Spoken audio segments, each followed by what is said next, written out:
we're gonna back up and try this again because I want to make sure Danny can crop things properly. Apparently, my wife who uses this computer unplugged my microphone. So... oh my god. Okay, back to the start. Let's get this intro going again properly. We're going to be reviewing for the Puff and Pulse Variety Hour. I am Darkmoon. Linkalot is here with me. We are going to be doing Kumo, who is running the Underwater Ruins for this flag set. We were just discussing the Blursings, which we will now go over again. We had a fighter with a bunch of HP and a good vitality bonus, which will make for a very tanky fighter, as Link said. Yeah, 80 HP, 20 vitality. Yeah, so lot of meat on that shield.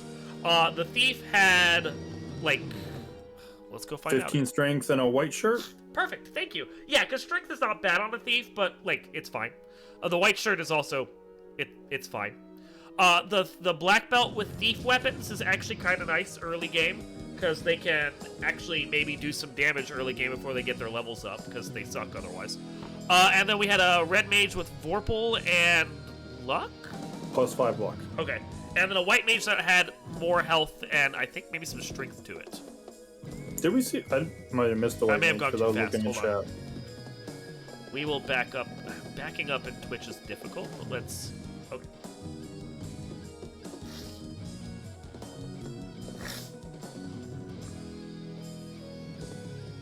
Alright. We are also dealing with the fact that he's doing commentary for himself in the background, so... like, we have to scroll through some of his stuff. So, apparently he's decided to take a thief. Okay, hold on. Back up, come on. Twitch. Twitch is slow. Alright. You wanna play? There we go.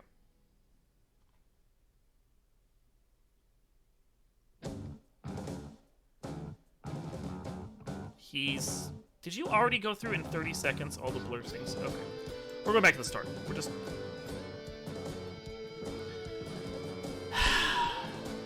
because we also missed the Black Mage, and we want to make sure we get the Black Mage in here, so... Yep. We know since he's picking a thief, the thief does make sense looking at kind of the flags from this. Mm-hmm. Thieves are starting with 80 agility, and there's level 15 lockpicking as well, yeah. So... that's the thing, like... the 80 agility alone, in my opinion, makes a thief really worth taking, just because of their ability to dodge and get away from stuff, and it's great. Lockpicking is fine. I tend to find that, like, depending on what the flag set, you're either going to get the key so late that the key is absolutely vital, or lock... okay, so HP and death, and then hit percent and fighter strength. Don't think I really need that on a black mage. Yeah. Nope. I definitely don't need that on a black mage. But yeah, what I look for with the thief is the agility, and then what I look for on a white mage is whether or not they can do damage with harm to everything.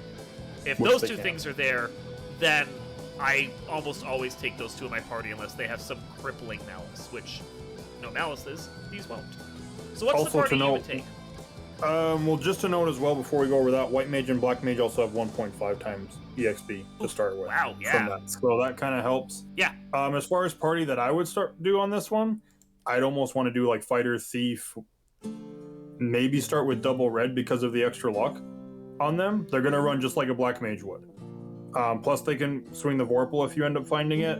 And then if you end up starting, you go to white mage, you find out like Fade or Harm Force sitting there white locked right away. Swap one of the red mages out for a white mage to have that spell right away. Okay. But I know you're a fan of the red mage. I'm a fan of the red mage, and the boost on the luck makes it even more. Because the thing, like with black mages, or when red mages are really good as an alternate to a black mage. They get most of the spells up until level 6. Mm-hmm. So the chance of you being locked out of every single important black mage spell is pretty rare compared to like white mage. It's pretty easy to get locked out of both life spells, cure 4, heal 3, everything you want. And when you get late game, you're really not worried about the red mage red mage is going to have more health typically than a black mage will too, so might be able to survive things like Inferno, Nuke, those hard hitting non-elemental spells potentially. And push comes to shove, if they also have a bunch of defensive spells as well, like life or cure 4. You give them the Vorpal, if something happens to your primary fighter, it's like, oh, well, I have Saber on this too, so I'm just gonna try to beat the boss with the red mage now instead. It's kind of that, like, it's the jack of all trades, master of none. Yeah. But, it's kind of one of those things when in the randomizer, it can turn from red mages is kind of one of those, it's like a roulette. Sometimes they roll really awesome, and other times you're just like, why did I bring a red mage? Yeah. It has absolutely nothing for me. Well, and I think one of the things that the red mage used to be great for back in vanilla was the fact that they could kind of be a backup fighter. They weren't great at it, but in vanilla they were the only other one because the thief really couldn't do much damage. But like with the thief balancing that we have in effect now, that duty of the red mage doesn't really matter anymore. So it's more a matter of whether or not, like, what are the spells you're looking for and what's your concern in that regard. So do you want more black magic or with maybe a smattering of white, or do you really want to guarantee the white is kind of where you're at then? So we did have a question, and what is the spell charge difference between black mages and red mages? I don't know the exact numbers, but it's slightly slower, right? Yeah, slightly slower. I don't remember the exact number. It is slightly slower, but usually, I mean, you're going to take them to like 21 to 24 area typically, unless you're going to try to dive really early and hope that, you know, you can speed and power through Topher, which might work. Which might not. work, yeah. But, I mean, these are duck flags. Speed and power works a little better than it would in, like, late spring tournament or something, so... Yeah, scaling on bosses isn't too bad. It's 70 to 150 for stats, and then HP is 60 to 180. So, yeah, you more than likely could, but... Yeah. Low to mid-20s, you could probably push through with just about any party. So, they're contemplating. What are we banking on? What are we thinking? He's took the thief with the strength and the running. Thinking, and he's already looking at mages. Are we looking at, like, a thief rainbow here? Or Thief Oreo, maybe, as well. A Thief Oreo would be playable with this, like, especially with the, like... Oh, no, never mind. I think it's hard to say no to that fighter with that much health, because it's just like... Once you get some levels on that fighter's going to be almost impossible to kill. Who needs to run from every battle when you can just, like, face tank it? Yeah. Yeah. That's what we used to do before Thieves got the agility buff. It's just like, well, the Thief is just going to get hit by everything. The fighter has enough health and armor. It's fine. Don't worry about it. Ugh.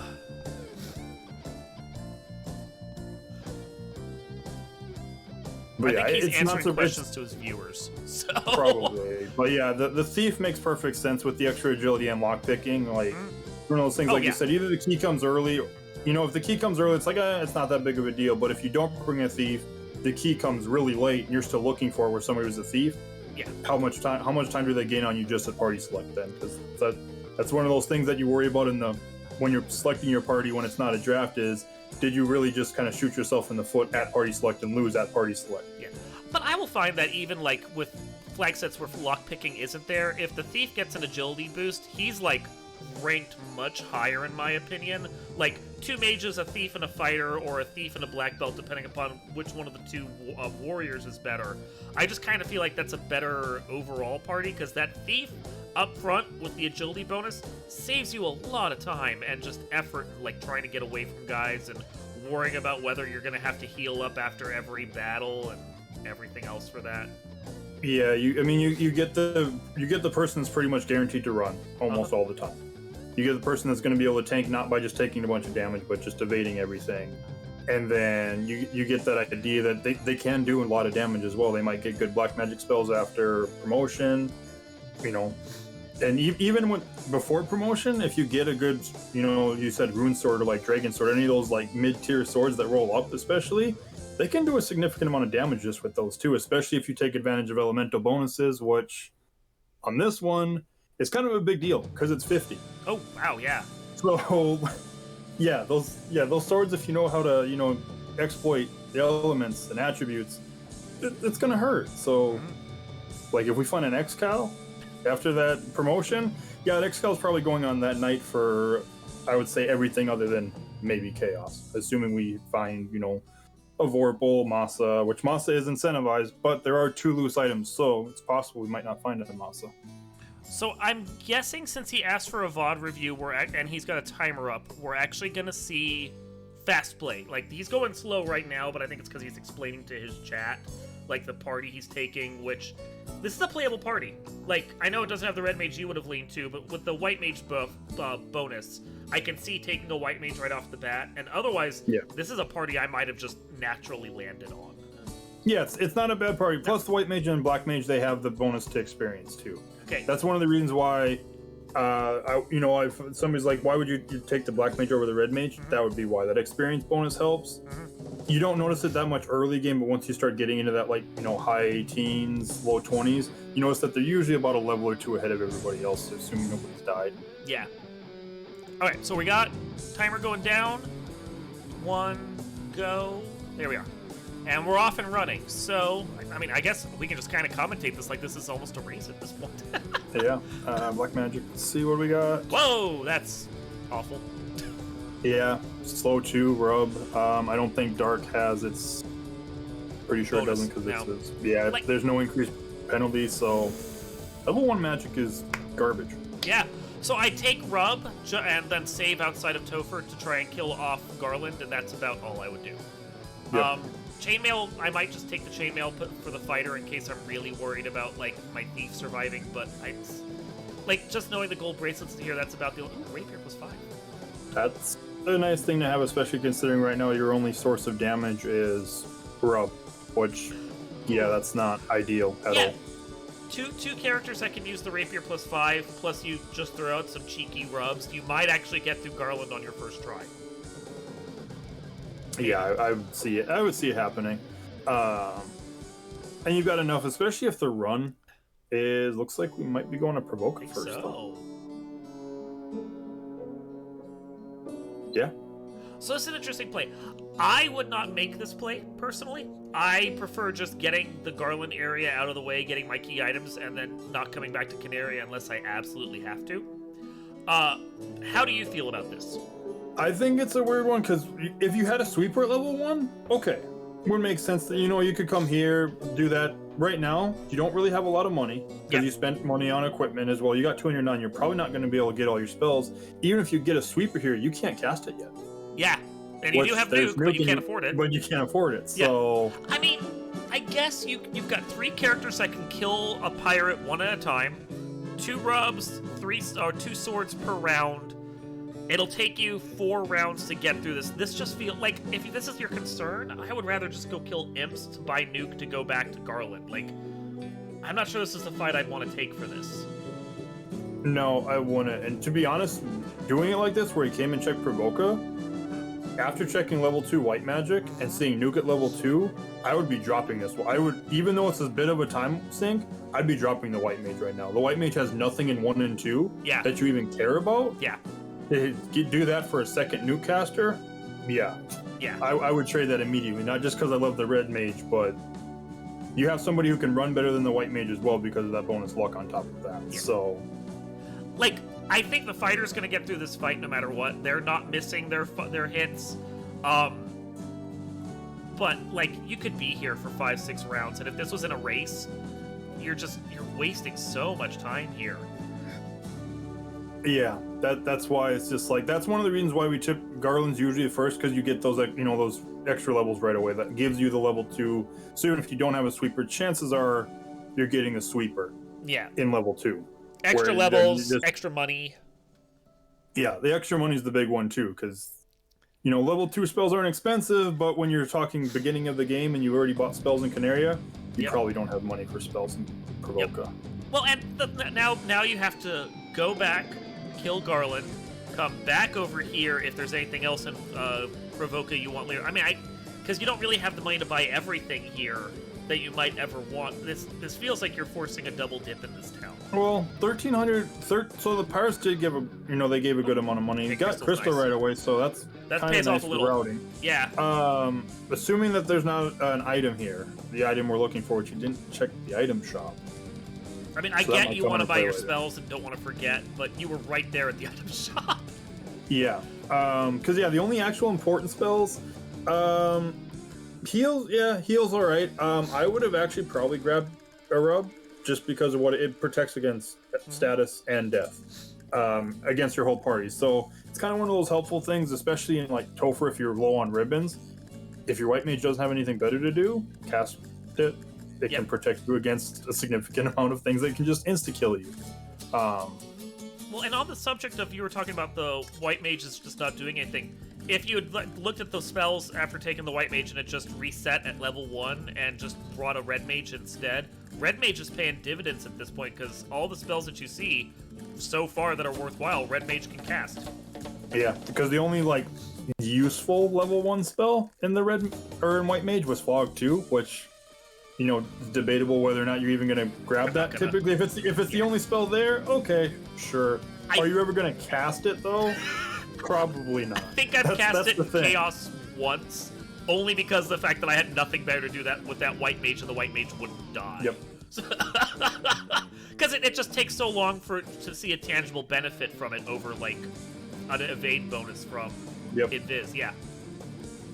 More money. Yeah, it's one of those things that's a helpful spell to do, but it's really one of those it's only helpful when they have literally nothing else to do. Yeah. Evasion stacking, helping out with damage from like harms and fades, pretty much anything is better for them to do than... I'm just going to give you some more absorb, because, I mean, something like Kraken probably isn't going to care if you get a little bit more absorb. It's still going to one-shot you. Yeah. So we have Rob at level 1, and then Exit White and Nuke and Lock 2 Black at level 2.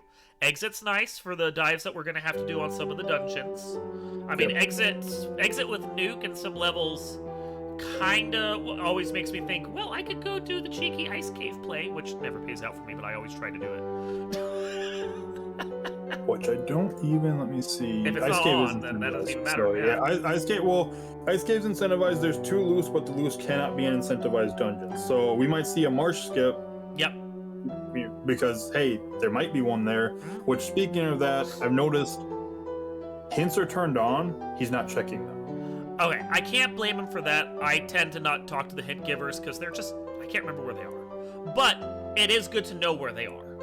It is. Yeah. The reason why I bring it up, if you have no loose incentives, then it makes sense to skip it. You know where everything important is. You don't care about anything else. But when you have loose items, that hint giver can tell you, hey, there's a loose sitting in Volcano.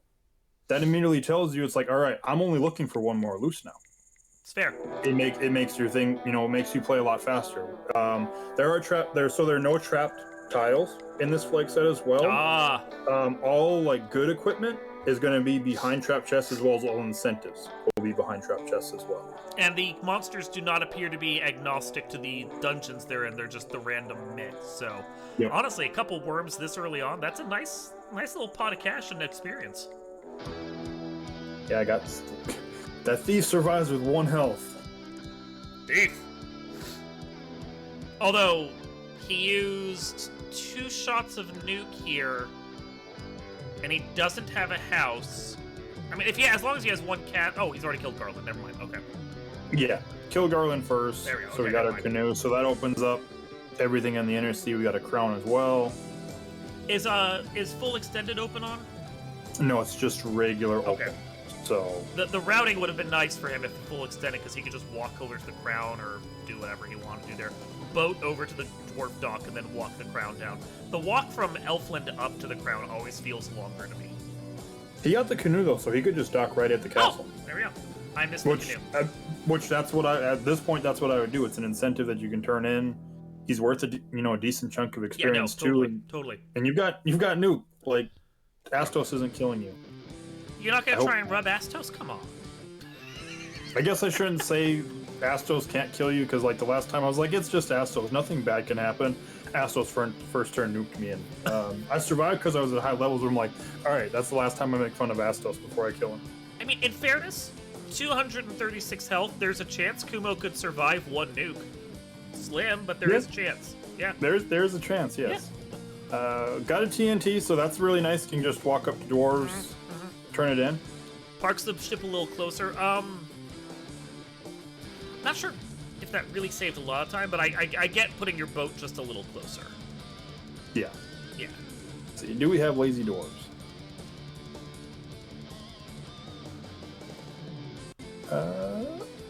We do have lazy dwarves, so.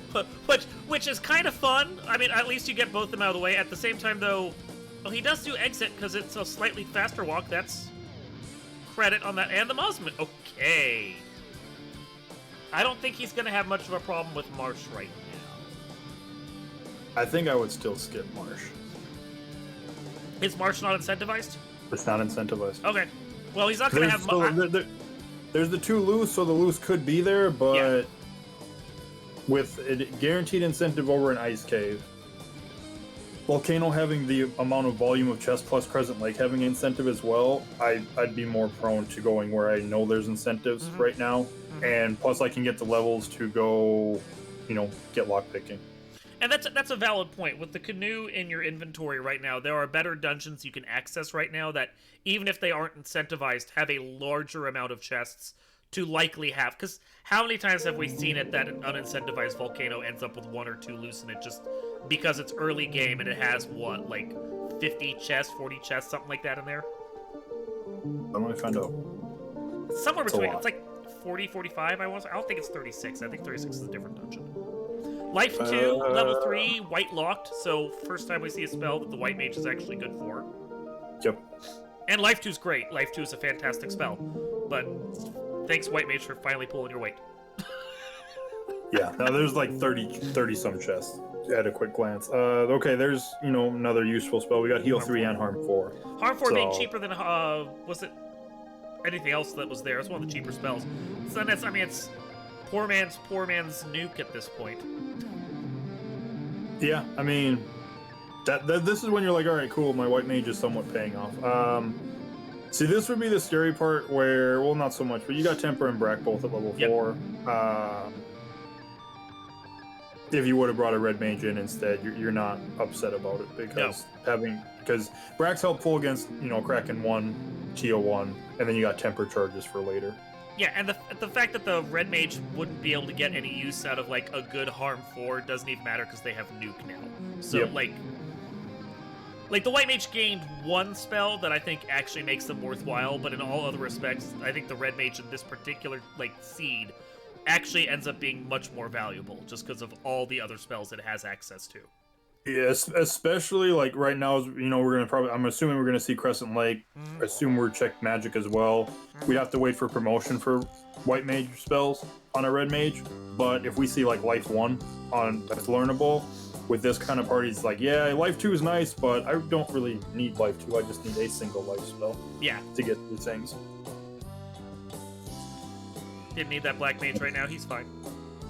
Yeah, that was, I think it was Kharib's have Fire 2, so those are fun. Oh, and by the way, it is his stream on his end that's stuttering a little, so there's absolutely nothing I can do to fix that.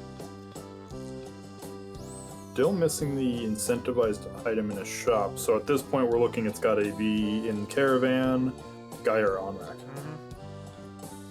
Alright, Cure 4, that's learnable. It's nice to see it. And then we've got a Warp as well, so... Warp at level 6 is one of those things where it's like, man, I always want to get Warp, but that's the one time where I'm like, I'm not sure it's really worth it. By the time by the time I get it, I've already, used it in most or done most of the dungeons where it'd want to be used for it. Hey, you can finally sail outside the Inner Sea. Yeah, with Canal, I would say since I'm in the area already, do Ice Cave. Yeah. Use tents, cabins to get to Ice Cave. Unfortunately, you can't do Warp Trick because, hey, Warp's level 6. And I'm just, the math for me is Nuke, Exit, and a Mazamoon. I think you're getting through Ice Cave. You have to do half the loop around, but, at the very least, you're still getting through it. Yeah, and there's no trap tiles either, so that's not a fair that, hey, there's a nasty trap tile that I have to get through. Yeah. It's fine. And you've got exit, so you can just exit out when you're done. There is the chance for a nasty pack to have a spell you don't like, but that's at least it's minimized in comparison. We're going to Volcano instead. So if he's worried about the loose, or don't forget that one. There you go. A house nice to have. I don't think he actually has any right now, so he can do at least part of this dive, exit, and then save it and get spell charges back. That's useful. Yep. Okay, there's a trap chest in the hairpin, so I would expect to see him go check that. Because it could be the loose, it could be the items. Oh, so key items can be in the chest? I totally forgot half the flags of this set. Let me double check, I'm pretty sure.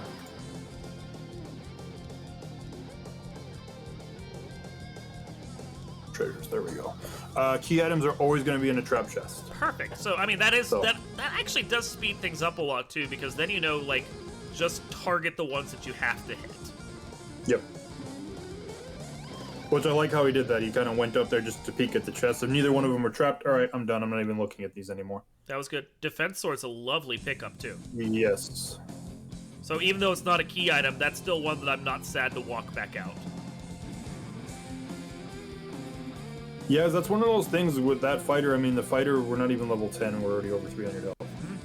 So this is probably like high level play here, but so he's walking all the way back out of the hairpins to come over here to check these chests to see if they were worth grabbing. I feel like because he has exit out, come back in through the entrance and come back to the lower part of this floor would have been faster. Yep. Yeah. Plus, then you don't have to use a house right away. You could just use like a tent or something just to make sure. You know, if there's these trap chests and one of them's really nasty and ends up wiping, you don't have to go run back to go get the defense sword again. Well, and as far as gear is concerned, we have a defense sword, we have a Mazamoon. It's a Maza -2, but a Maza -2 is still a Maza. And we have like gold bracelets in Canaria right now, and we really just need to know where the key items are. I'm not checking any chests that I don't have to. Maybe I go do armory and some of the greed areas, but I'm already starting to like do the math in my head of these two up here in this other hairpin, not worth grabbing. Yeah, take a peek to make sure it's not trapped. If they're not trapped, done, because it's not going to be anything. Might be a sizable chunk of gold, but really not worried about that. It's mid-level gear or lower, and like you already know where some good gear is that you can buy for your guys. Like gold bracelets plus +2 or something. They'll get you through the game. They're fine. And like you did all this for a Zeus gauntlet. That's meh. You've got Nuke. Zeus is just Zeus now. Yeah. It's helpful because it does give the white mage something to do in case harm 4 charges. You could also give that to like your thief or your fighter to have them have a sweeper on top of that if you want multiple sweepers at once. One other thing to note, he'll get a piece of gear and then he'll immediately go and equip it, and then he'll go to the next set of chests until he gets another piece of gear. The armory is stacked no matter what you do. And, like, there's no trap tiles here right now. That helps things out. If you're worried about what the monster might have been here, which is just a current, I would say wait until you're at least at the trap chest before you go and equip all your gear. But the more times you go into the menu to equip gear is the more time you're wasting on that when you could be doing something else. Now, if it was like a hugely critical piece, like if it was a ribbon, yes, by all means, equip that right away because you could get a random encounter on the way that it saves you from the trap chest. Yeah, there are those pieces of equipment you're just like, yeah, okay, I'm dropping everything and equipping this right now. But what we were seeing in the armory, there wasn't anything that absolutely was like, this is going to completely change potentially how a fight might go. Yeah.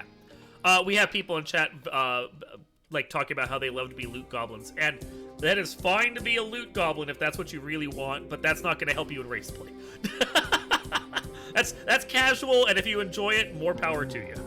Yeah, which the armory, I mean, it makes sense. You're walking right by the chest. There's absolutely no reason not to check those chests. It's not like I'm only checking the 2 trap chests and I'm gone.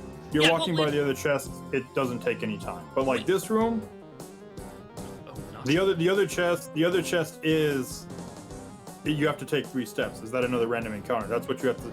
When you start getting to the higher level play, you have to. It's like, yes, I can go check this chest, but it's this many more steps I have to take. So am I going, do I get another random encounter because of it? Does this happen? Does that happen? It starts to kind of add up. Now, checking this specific one because it was trapped, I totally agree with. If he goes and checks the other one, though, not so much. But yeah, I mean, I will, like a lot of people, I will go and I will check the greedy areas. Like, if you're right by Dwarf Armory and you already have the key and you were doing a turn-in right then, you can go check it if you're looking for a ribbon. We are on the hunt for ribbons and key items, so... See, like, that chest, peek in, check to see if it's trapped, not trapped, alright, I'm leaving it. Now, these ones, I'm walking by all these chests. Sure, I'll check these chests. He's starting to actually, and he targeted this one first. Maybe he goes and does the other, but I appreciate that he actually maybe is starting to like focus down on specific chests that he needs.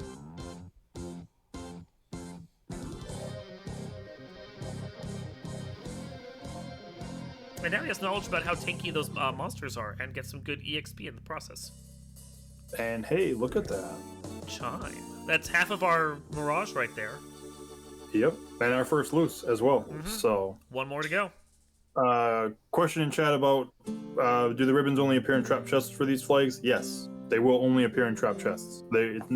One's not even incentivized. Yeah. So their legendary gear and legendary gear is trapped in this flag set. I don't even think he checked the rest of the chests in that Grey Worm room. So yeah, he's finally starting to focus down and not loot Goblin quite so much. No, he did check them. Which again, you walk by pretty much every chest. That's fine. Like this one, I was reading chat. if you want to, like, you know, check the bottom one, which he skipped that one. Like the bottom one's free in that room entirely. You're not getting any extra steps for doing it. This is a nice little tile layout. This is a really nice little one, yeah. I mean, one Sorry on its own isn't worth much, but 3 to 4 is worth more than an Agama. It's a fight I'm always happy to take. I like how he started to think, like, I only have 2 nuke charges. Now, Saria's with Glare, on the other hand, that's when it's like, I don't like these anymore. Well, you're trapped in this fight now. You, but you started it. Yeah, you started it there, finishing it. I don't know how I feel about, like, I get it, but they all use their Glare, so I don't know how I feel about throwing the nuke on turn 2. Which, hey, there's our second loose. Okay, so we're done checking loose now. Yeah. Yep. So, in this position, Link, how much of like chests are you even checking at this point? You got the 2 loose. What are you looking for, and what is your like I can stop checking everything point? I like to try to find a ribbon at this point, and realistically, it would be really nice to find, say, like the white shirt. But you have defense. I mean, you look at the fighter right now with. I think we're level 14 on the fighter. We're already at 500 health. You're gonna probably want to. You're probably gonna want another 10 levels, or maybe a little bit more. If you really want that like 5th hit on the Masa, you need to get to 26 since it's the -2. If you get the fighter over to 26, you're probably close to max health. You already have a defense. Realistically, you're looking for like a power bomb, and that fighter can probably man mode most of Topher. Oh, with the health he's got, it's crazy, yeah. Yeah. Unfortunately, he's not going to be able to learn Life 2. If he could learn Life 2 after promotion, I'd say, yeah, you don't really care about anything at this point, because, yeah, you're fine. But yeah, I'm not going out of my way for, like, I'm basically greed check. Like, I'll walk by chests. If there's a trap chest, I'll check it. Other than that, nope, I'm not checking anything right now. And just kind of hope what I'm hoping to find on the way, I'm going to get, but... And it is just rooms that are on your path at this point. So, like, on a Sharknado, you're not going out of the way for those other rooms. Nope. Yeah. Like, the one that you walk by anyways, sure, there's, 4 chests in there. There's no trap tile either, so that other chest, like, if it's trapped, you don't have to worry about the fight getting to it. Nice cheeky quad X there to kill carry. Like that. And though you couldn't see it because I'm the only one that can see his webcam, he did an arm pump, too, for that. That was a good quad X. Hey, when you get quad X kills on any boss, it feels good. So, and that's another one of those things that you want to kind of, especially for bosses, you want to know how much health they normally have in the vanilla. You want to know where your scaling is, and keep track of their health as you're killing them, because you'd be like, hey, Carrie normally has 600 health. I just dealt 600 health. The scaling's all the way up to 150%. Carrie's quad Xable, period, at that point. Doesn't matter how much health they have, you might as well throw the quad X out. If your black mage gets first turn, Carrie's dead. And werewolves say no ice cave for you. Go back to volcano. Thankfully, saved after killing Carrie. Yeah. And don't have to do that all over again. And I've done that too. Did I save? Let me check to make sure my crystal is still lit. That has happened to probably almost every runner. If they say it's never happened to them, they're lying to you, I promise. Yeah. It's like I can make it to Ice Cave Volcano without saving. It's not a big deal. One pack's like, nope, crap. It's like, okay, we're going to Ice Cave, check your menu. It's like, my fire orb isn't lit anymore. Yeah. Oh. That's a feels bad. Time to fight Carry 1.5.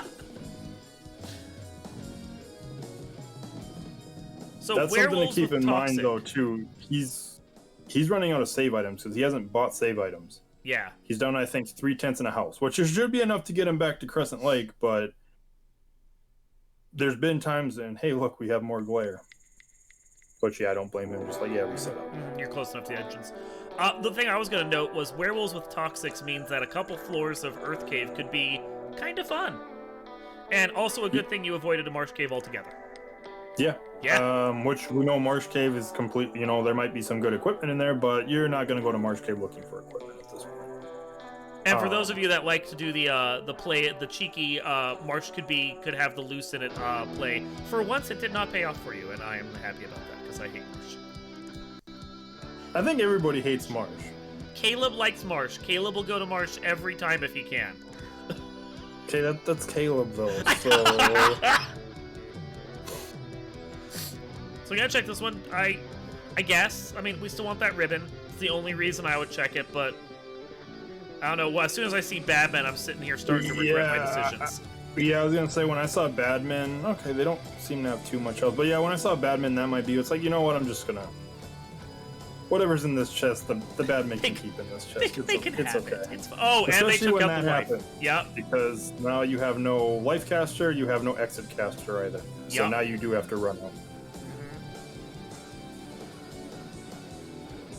So you have to do the loop a second time, which doesn't have any trap tiles, but you still have to walk out those rooms. It's a little shorter to walk out than to like reset back, but you are under risk now without that life of maybe getting wiped by something gross down here. I'm trying to wonder if, like, since you're still in that Badman fight at the time, if you just reset out instead and just start the dungeon again. Or, okay, so there you go. Yeah, he got airs that ambushed him. To me, at that point, I lose the white mage. I'm not checking any other boxes. Like, whatever's in that chest, if I clear it, fine. I'm leaving after that. Like, I'm getting the incentive, and I'm trying to get out after that point, if I'm not already resetting. Yep. But yeah, because checking trap boxes after that's kind of you're literally opening up Pandora's box every single time you go to a chest. You're like, that's fine until 6 airs ambush. It's like, all right, now run through the dungeon again. I would not be surprised to see him skip that Badman chest now, knowing it's just a pro ring behind it. You can go buy pro rings somewhere. Yeah, I'd skip the Badman, and then I would even if the heirs have a ribbon, they can keep their ribbon. I don't even think I would check the air chest again at this point, just because one, you got a thief up front and they ambushed you. That's probably a guaranteed you're getting ambushed every time you open that chest. No, don't go. No. They killed your white mage once already. Don't let them do it again. I think he's maybe just hoping for better turn order, hopefully, and maybe, don't swing and kill my white mage, please. Instead, just, kill my nuke casting black mage instead. Yeah, they cast death on the black mage. Now, that concerns me because that nuke is gone and we still have to get out of this fight. We got harm 4 and it looks like that's almost enough. I mean, nothing bad's gonna well. One parting shot though. They tried their best. It's actually almost kind of, as bad as it sounds, it's almost kind of good that technically the black mage died. You got a little bit more experience over to the thief. The thief still isn't 15 and can't lockpick. Realistically, before you leave the inner sea right now, you would really like to be able to go to the Canary incentive, pick up whatever's there, especially if it ends up being like, hey, the floater, or something like that. That way you don't have to come back for it later. And I want to say right now, like, sitting there, spinning your wheels, trying to figure out what to do on the spell screen, don't do that. Like, don't come back to the air chest, but don't sit on your spell chest. If you can't figure out what spell to cast, don't go into the spell menu. Like, be decisive about things in a race setting, because any time that you're spending just looking at your menu is time you're losing. You almost want to be thinking, like, ahead, like, after you input your actions for one turn, start thinking about what are you doing your next turn, so you're not sitting there thinking about it as you're doing your actions, and just kind of adapt to, like, hey, I'm fighting chaos, I'm going to do attack, invis 2, temper, fast, whatever you're doing. It's like, hey, chaos opens with nuke. All right, instead of invis 2, I'm going to cast heal 3 now. And things like that, because you've got to be adaptive and on the fly, because, yeah, it's like, depending on the flag set, maybe they last an hour and a half, maybe they last 2 hours. They might be 50 minutes or an hour, and seconds mean a lot sometimes. Take it from me, that's literally been on the receiving end of something that was 3 seconds difference, and yeah. Yeah. A little bit of hesitation is all it means. And hey, okay, the chest was nice, but nobody can equip it. No, well, I mean, if you'd taken that red mage, you could have. Yeah, it's like a red mage. Now you'd be really happy. Like, all right, I have a nuke casting red mage with all these lovely spells, and now he's got a vorpal as well. Yeah. So you're feeling pretty good. Yeah. But, and that's the thing. In this particular seed, I think the person who took a red mage is definitely under a decisive advantage here. I feel like it, especially like I said, the red mage can run a lot better right now because of that bonus luck than, say, your white mage can. What is the white mage realistically doing that's being helpful? It's cast life 2 a couple times when somebody's died. Mm-hmm. Helps out with harm 4, but your red mage would have nuke, and nuke's probably doing more damage than a harm 4. Okay, and Kumo walked up to the middle of this room to check this chest here, but it was on the bottom row, and you can check the bottom row from the bottom of the room and not increase your step counter. So yep. No. See, it would have made sense if he would have done, checked the other chest while he was in the room. Then it's like, okay, that's fine. But leaving and then it's like, all right, let me check these. Mm-hmm. And again, it's that idea that there's nothing really valuable. As well as I don't believe a silver -1 is. I guess it might have a little bit better evade, but I don't think it's actually better defensively than chain. Yeah. Maybe. I don't usually use silver armor on. I kind of feel like the 1-2 punch of the bad men and then the heirs the previous time may have put him just a little bit on tilt here, and he's maybe spinning a little, trying to figure out what to do and what to check in this area at this point. Because I say that because of him exiting the room and then coming back into the room. If you're in the room, just check everything. Oh, there's that ribbon. Hey, we're done. Yeah, I mean, if I see a trap chest on the way, I'll check it, but I'm not going out of my way anymore, because the nice thing you could find right now, and it's kind of really the only piece of the puzzle you're missing for just a full man mode, you're missing a power bonk. Yep. So, all 3 of these chests, nope, not even checking them. Not worth it. There's not gonna be anything good in there except money and crap equipment. Also, okay, it's the only healing he has, but heal 1 is barely a spell. I can see why you buy it, because there wasn't anything else at level 2 for your white mage, and it's helpful for maybe moderate healing rather than using healing potion. If there's a lit 2 or something minor that went out, you want to heal, it does save a little bit of time, but that's the whole point where it's we feel like the red mage is going to be so much more valuable right now than a white mage would be. You want to heal, or you want somebody who can cast nuke. Mm-hmm. So. And the bottle, which is not immediately useful to us. Yep. So let's see. None of the extra docks are turned on. Nope. So right now we have access to. There is an incentive in Earth that's behind gating, which we have the rod. Mm-hmm. So that's doable. And then ordeals. I personally would go do ordeals first, just on the off chance that maybe the ruby is there, and then you can do all of the Earth area in one fell swoop. I feel like that, not to mention before Speedboat happened, it was terrible to have to sail up to ordeals. Mm-hmm. But since Speedboat's not just a thing now, but pretty much, hey, we're always using this at this point, it's not really actually realistically that far out of the way anymore to just boat to ordeals when you have canoe. You still have the same amount of encounters you could get in whatever flag set you're doing, but the speed otherwise is fine. It's airship speed. Yep. So. We also do have, technically it's not within logic, because even lockpicking isn't included when it comes to logic, but Canary incentive's open now as well because the thief is over level 15. So there's a free incentive we're going to get that we technically shouldn't have yet, but nobody cares about that. Could be a floater, though, because it could be a late logic floater, and then just go turn that in. And if it's floater, then you don't have to worry about ruby. Where are you?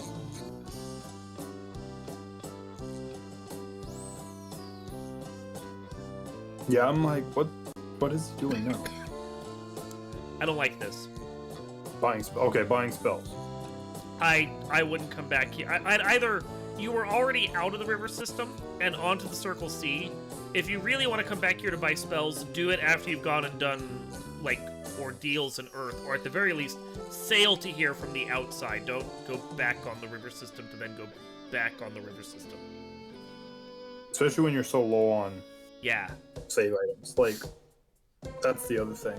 Because that's the one thing I've noticed. There's not a lot of encounter manipulation on the overworld. There's some here and there, but a lot of the times when he's going from, like, he'll do the first encounter, but then after that, I'm just running from it. And that's why you want to kind of try to pay attention to the encounter table and realize what it is. Because you might have, like, there's not a very good run after 1, not a very good run after 2, but there is after the second one. It's like, all right, we'll burn 2 encounters and then take that, hero run on the overworld. Realize how long you have until your encounter is going to happen, and when it's about to happen, do another save, then do it again. Saves a lot of time, starts to save a lot of time and adds up really quick. And the other thing I'll note, it's a minor thing, but I do notice it. He's not using the river tiles to, like, bump his encounters better, like to manage his extra steps. He almost always avoids the river tiles completely. And you can, like, that first encounter outside of Crescent, he got trolls and bulls right near the river. If he'd staggered his steps up the river system, he might have avoided that encounter entirely. So, like, or at least gotten it somewhere else or something, so... Yep, the only spell you really care about on that entire level, unfortunately, is locked. Bane's nice, but only unless you have Brack. That's when Bane, you stop caring about Bane, is when you have Brack.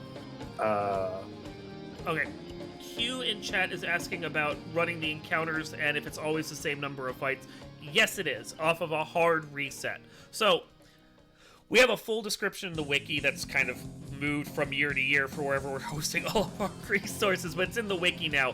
And the basic thought is, if you look at the encounter table as a deck of cards, and certain numbers in that deck of cards, however the deck is shuffled the first time around, those high numbers are going to be your encounters. So if you flip it and then you get to, like, a king, the king is going to be your encounter. When you hard reset, you just basically take that pile of cards you've dealt out, flip it right back over, and start dealing it again the same way. If you soft reset, then you stop on the card you're on and keep flipping. So no matter what you do, once your deck of cards is shuffled at the start of the game, it's going to remain in that shuffle, the same way every time.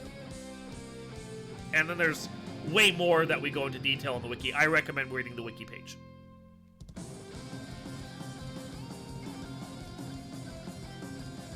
And that definitely should be kind of, if you're a brand new runner looking, like, what are those kind of, like, neat little things that are easy to learn, or just kind of easy to learn, hard to master, that are really going to help your times? That's one of the best things is encounter manipulation. Being able to keep track of how the seed is going, where your encounters are, because you might run into a dungeon where you have a really nasty encounter on floor 5, and you're just like, I don't want this encounter. Yep. You know when it's coming, you burn the encounter on the floor before, where it has an easier encounter. Yeah. And then you try to go through. Yeah, the best example of that is, and it's in our VODs on the YouTube page, is the Gurmaduces of Death. That battle where, like, you had to manage where you were on the encounter table on the floor before Earth. Because if you went onto Earth and actually got the Gurmaduces, they had Ambush and Blaze and Death Touch, and would basically kill, and they showed up like 6 times around the floor otherwise. And they would just basically kill any party, no matter how high a level they were. So you had to, like... You mean the Mwahaha? The Mwahahas, yes. You got to experience that. I did get to experience that, yes. So yeah, manipulating the encounters and burning them off on the floor earlier to try and get a run that had as few of those packs, or even none, was ideal for that particular situation. In that situation, it was also go get levels, too, because... it wasn't even so much the fact that, hey, they ambushed. It was also, we have 16 hits too, so we were going to sit there and play Russian roulette with you. Chances are, if you play Russian roulette 16 times, you're going to die. And Yep. That's how the Medusas treated you. Yep. So he is very quickly going through here and hasn't really grabbed much of anything because, again, like we were saying before, once you have the basic gear loadout you're comfortable with, stop checking chests if you don't need to.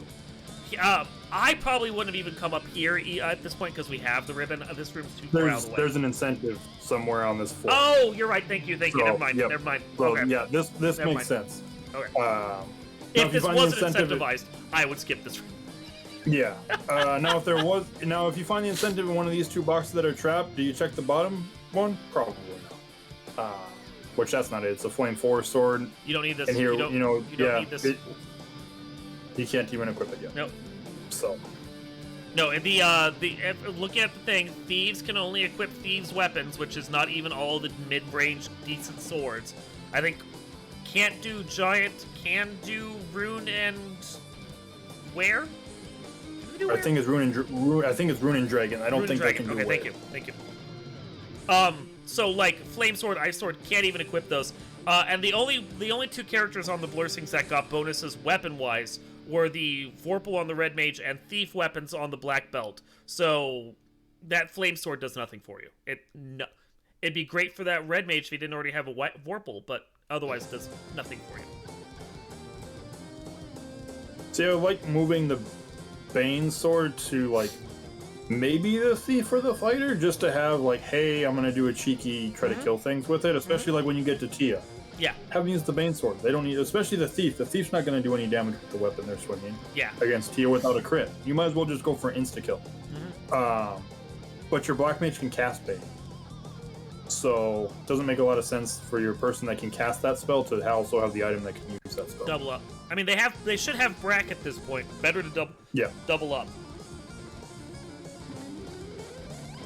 But yeah, and we've kind of brought it up that's if there's one like huge critique, it's that idea that I pick up a piece of equipment, I'm immediately going to my menu and trying to equip it or switching it around. That's why you want to learn who can equip what, know what your equipment is on your because if you pick up a flame sword with this party, you have a fighter with a Masa. Yeah, that's not happening. Yeah, it's you don't care about that flame sword until promotion. Even then, you probably don't care. You've got a Vorpal +1. You're probably going to equip that on the Ninja over Flame. Yeah. I think it was just not remembering what the Ninja could equip, or the Thief could equip. Yep. We did get the Ruby, which was, I guess, nice. Maybe Starda has the floater. That's pretty much the what you're hoping is that Starda has something that's worthwhile. I mean, it's one of those situations where you won the roulette of I would have waited until we had Ruby, but Ruby was here, so you had to come here to get Ruby. All right, I'm just completely drawing a blank. Did he check Canaria Castle before leaving? I don't think he did. Oh, Katana +5. That's nice. All right, so now the Vorpal's just completely worthless. Oh yeah, totally. You might, maybe, because the Masa rolled down, maybe you equip the Vorpal on the night. Even then, like the actual like scaling isn't that bad to where it's really justified. But maybe you equip the Vorpal on the night when you get to like Tia and Chaos, just to go for crits instead of the swings. But it's really stretching it. If the scaling was a lot higher, I'd say yes, because then you're worried about absorb. But with the way it is, you probably don't need to. Yeah, no, I agree with you. Like, the scaling where it's at dissuades me from that, because you've got Temper and Amaza, and you're probably fine. And you have Lock. You also have Lock on the Black Mage. Yeah. Like, the likelihood that Chaos is going to roll so high on his evade you can't hit him it seems unlikely. Yeah, Dark Twin saying, and a lot of it depends on scaling, because if you have high scaling bosses, Mosses are nice, but that Vorpal has a lot of crit, and you really don't care so much about, hey, my Masa starts with 60 damage. It doesn't matter if you're still doing 5 for 5, compared to a Vorpal that's, hey, I'm going to do 4 for 200 because I crit right away. Yep.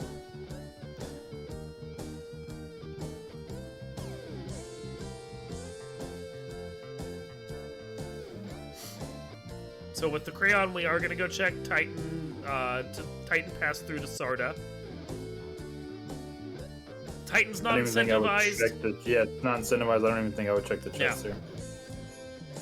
Don't loot Goblin this. This is not a room that's going to pay out. If I didn't have a ribbon, then I might consider it. You have a ribbon, Because- and you have level 5 warp or not warp, wall that's easy to get to. Like, I think we're good. Yeah. Yeah. No ribbon, sure, because, wall's nice to have that substitute for a ribbon. Hey, another ruse item, so that's... Okay, I want to point this one out. That is a rare item, but because the power stick that it's based on does nothing in the game and is considered a low-level item, the ruse stick is going to be one of those rare items that you get that is not going to be in a trapped chest. Yep. We've had questions about that. So the ruse stick is a great find. It makes coming down here kind of worthwhile. Now 2 of your people can evade stack themselves, and that's great. Having the defense already means that it's a little less valuable. I would give it to the thief and let Yep. thief do full evasion tank at that point. Yep. I agree with that. I think it actually puts you in a position where, like, you put the thief up front for chaos, fighter in 3rd slot. They can both evade tank themselves, and, like, more than likely chaos is just going to punch the thief and never even pay attention to the fighter. Yeah, probably. And we get floater from Sardom, so Nice. That's the ideal. doing Earth, yeah. I mean, if you're gonna find something after doing Earth before deals, that's really what you wanted. Yep. So I think at this point we're still missing Cube. I don't think we have Oxyale, and I don't think we have loot yet. Yep, I think you're right. And we don't care if we have the key or not. Yeah, we don't. Like, we don't have the key, but yeah, we don't care. Yeah, quick check there. Yeah, we're missing. So yeah, we need Cube, loot, and Oxyale for go mode. Technically key if you want to, be a stickler. It's like, well, logical go mode. Okay, then yes, we still need the key, but we don't care about the key. Nope. One of those could be sitting in Corneria Castle, which we skipped and we have access to right now. To me, that's kind of the biggest thing. Like, I know you bring the thief also for the evasion, to where you just don't get hit, and I don't have to worry about anything else. Yep. But you have the lock picking, you have the levels already. You realistically really should have went and grabbed that before leaving the NRC. Always pay attention to what your characters can do. It could have been your floater, and then you'd have been moving around a lot faster too. Yep. It wasn't in hopefully this case, but that doesn't change the point. Yeah, I was like, hopefully we see him go check it before going north, because chances are it's going to be one of those things that gets you into a dungeon right now, but gonna go turn the bottle in. Does remember to check the item. Oh, and I wouldn't buy it. I wouldn't even spend the money. But just because of the experience boost. Yeah. If you were low on money, okay. But okay, so I get it. I don't disagree with you, but you're already like getting up towards the 20s on levels. How many more levels do you need? Yeah, realistically, 24, 26. You're gonna have that. A lot of it. We're saying like 24, 26. A lot of it depends on your comfort too. Maybe you're not comfortable going in at Topher in the low 20s. So, just like, well, Link and Darkmoon are saying we should go in at 24, so I'm only going in at 24, and if I keep wiping, I'm going to blame them. No, by all means, if you're running into a nasty Topher, you might have to leave and go get levels. Yep, we've all been there. So, we've all been there. And he goes and gets the herb and then flies right back up here, because it's actually a very short distance. I like this move. This is good. To your point, I mean, I've had Tophers where I've gone in at 26 and I've struggled, and like some other player has gone in at 18 and just clears it. So you can't always even predict what Topher is going to do to you. Sometimes the roulette is just against you. So yep. We got a cube. So with Chime and Cube in our possession plus Ordeals right over there, I'm heavily inclined to go do like Ordeals to Mirage or Mirage to Ordeals and just get both of them out of the way, and the power bunk is nice. Alright, so at this point, yeah, I'm done checking chests. I am absolutely done with all chests now. Yeah. Like, I'm not even greed checking chests anymore. I have 2 defense items at this point, so realistically you could give a defense item either to your ninja or thief, or you could give it to the white mage to ensure your white mage survives fights. Yep. Yeah, there's really no reason whatsoever to be checking chests anymore. Yep. Dark Twitch chat saying Topher's beatable at 14. It's just a matter of odds and extra time required. And that is one thing. Like maybe you can do it at 18, but would it have been faster with a couple extra levels you just naturally got because you're also doing more damage at that point in Topher, or who knows what else you're having to struggle with that you wouldn't struggle with at a slightly higher level. We're stopping in Canaria for Nothing. going to the castle. Okay, there we go. Okay. Okay, I can't really, like, get mad at him for that. I have done times where I've gone to an area and, like, oh, I'm here! And then I just kind of autopilot towards something. It's like, wait, no, that's not why I'm here. See, I could have seen it for saving it so you didn't have to use a save item, potentially, for when you're checking in here. If, like, I'm going to check trap chest, and the trap chest, kills you. Yeah, In this case, that's good. Giants and Guanas, probably not. But if it had been airs... Yeah, if it had been, those airs that ambush. I mean, just because a level 50 fighter might be overkill doesn't mean it's not fun to go into trophy with level 50 fighter. I've done that in races. Like, I've already lost the race, so it's just like, well, I'll just grind to 50 and then just go raffle stomp the thing. It happens. Yeah. Yeah. It's like, hey, I'm going to lose this race, but I got a black belt. Let's just get level 50 black belt and make sure nothing survives more than one round. Yeah, I only want to do this dive once. And I apologize, my allergies are killing me right now. That's something to consider, too. When we're talking about a lot of this stuff, we're talking about it strictly as a race setting. Yep. At the end of the day, you're still playing a game. So if you're playing a game and you're not worried about your time, have fun with it. Do what you want. You want to have a level 50 black belt and go one punch everything? Go grind a level 50 black belt and one punch everything. That's the fun of playing a game. You can do what you want. Now, if it's in a race and it's like, I'm going to make a level 50 black belt just because I can, and you lose the race because of that, well, that's the way it is. Yeah, and in a race setting, you have to look at how the scaling looks, where experience is coming from, what you can do, how you're going to do it. Is a 32 black belt better than a 42 in this instance? Like, all kinds of things you have to balance. Which, yeah, so, I mean, we've got most of our incentives. We have slab turn in, which we're doing right now. We have ordeals, waterfall. We already have the key. We do? Yeah, because, we bought the key, which wasn't required, but we bought it. We need loot. Which I wonder if that's why you went and checked Canaria Castle afterwards. It's because he had the queue. But, yeah. But you got slab, and he's doing the slab turn. So, this is a thing where we know we need 2 items. Oxyale and the loot. Okay, so this worked out in this particular instance. There's a part of me that says, since you still have ordeals to do, and ordeals is incentivized, correct? Yes. Okay, so you still had ordeals to do, and is Sky incentivized on this flag set? Nope, Sky is not. Okay. Our only incentives left right now, unless I'm missing something, I've got it up. We're missing waterfall, we're missing ordeals. Okay. And then if any of the fetch quests turn it, if it's like, because we already fought Estos. We already got both the doors, we got that, we got the herb. So yeah, we already did all of our fetch quests. Yep. Because we did the crystal earlier. So yeah, one of these, so waterfall, ordeals, one of them has to be Oxdale, one of them has to be Tail. Yeah, Tail, that was the one I was forgetting. So I don't mind the slab turn in this particular instance then, because you're gonna need to, at this point that turn-in has to become something. If there was still like another incentivized dungeon out there, I would have gone and done ordeals in the incentivized dungeon before, like, not Waterfall. Waterfall's too far out of the way, and you're gonna want to go to Sea Shrine later. But like any of the other ones, before doing the slab turn-in, on the off chance that I can luck out of not having to do the long walk to slab. Yeah, and I would, like, we were in the area, I would probably just clear Tia.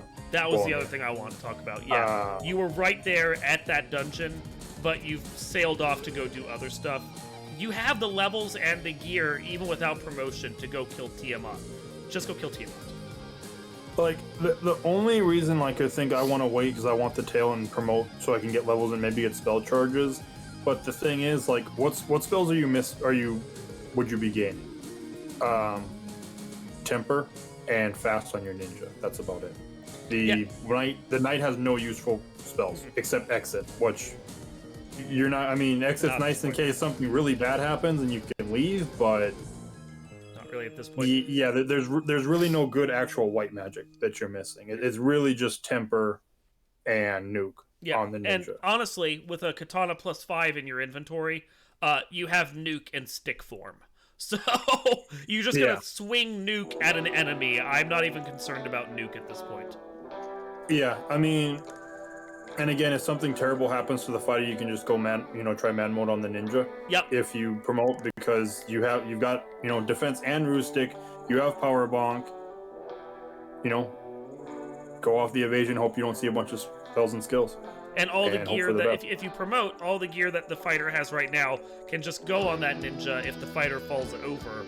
So like and 2 evade weapons. Like you're not really hurting at this point. Seeing like this one, we're taking a fight just for a pro ring. Check the armor shops. Yeah, especially in this particular instance, and like the experience you're getting from this pack isn't even worth it because they're too low level for you now. Yeah, now if this was something like, hey, it was a ribbon, yeah, okay, by all means, go ahead, take it. But yeah, for just a pro ring, you can buy those in the shop. You have, I think, we bought some stuff, but I still think we're sitting well over 50,000 gold. You can buy pro rings for the rest of your party without any issues. Yeah. Now, at over 50,000 gold, the one thing you're wanting to look at is whether or not you want to go and buy some, like, gold bracelets or something. We know that his inventory of armor is full because he had to drop something for the pro ring. So this is going to be a weapon, which 95% sure he's not going to care about. Nah, it's the incentive. Oh, tail. I'm sorry. Never mind. Incentive tail. I forgot. I forgot the tail. I forgot stuff again. So, no. Incentive tail, so we got vanilla tail. But yeah, so we're going to go promote. So to my point, though, is bear in mind that I was wrong here, but bear in mind that with weapons and armor, they each have their own inventories, so you might get a fight that's not an incentive fight, which that one was an incentive fight, but you might get a fight and you know it's a weapon, and if you're already good on your weapons, like he is here, don't take the fight. Especially when it's like an ogre and some creeps, because they're just not worth it. Yeah. And yeah, this kind of goes to like he's taking Sari is a decent amount of experience to take, especially if you can kill it in one kill.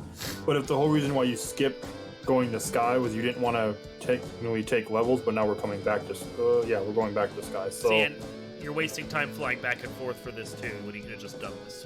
Yeah, it's a minor thing, but it's still you're leaving seconds because. If it was the idea, I want to wait to do this until I can promote. If the tail's sitting in ordeals, by all means, go ahead and do that. Because yeah, you probably, if you find a couple good fights here, you're probably going to take them. Like the Chimera, yeah, I'd have my people swinging a single Chimera right now. And we saw races in spring tournament decided by 4 seconds. That's 4 seconds right there that you just left on the table. Yep.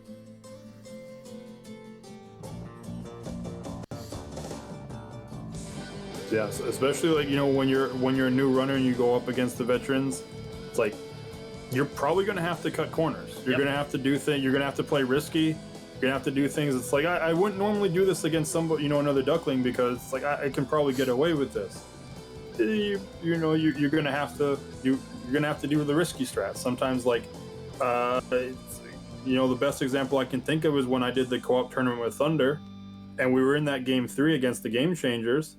And he's paying attention, and they started typing, and he just told me, he's like, you got to turn the gas on. Like, they're typing, which means they got to be ready to finish, and I'm just killing Tia. So I didn't even heal after Tia.